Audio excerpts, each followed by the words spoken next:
ತರುವಿನ ನೆರಳು ಕೊಡುವಂತ ಸುಖವು ಕೊಡುವನು ಕೃಪೆಯ ದಿನವು. ಸ್ಥಿರ ಇರುವ ಮನ ಎನಗಿರಲಿ, ಶರಣಾಗತಿ ಎಂದು ಬರಲಿ. ಭಗವಂತನ ಪ್ರಿಯ ಮಗನಿವನ ಸಾರಿ ಬದುಕು ಇರಲಿ.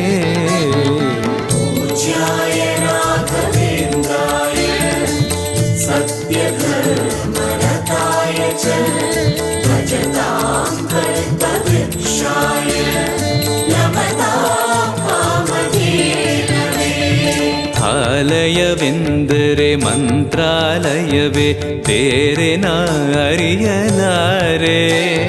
ರಾಜನು ಎಂದರೆ ಶ್ರೀ ಗುರು ರಾಜನೇ, ಮತ್ತು ನಾ ತಿಳಿಯಲಾರೆ. ಆಲಯವೆಂದರೆ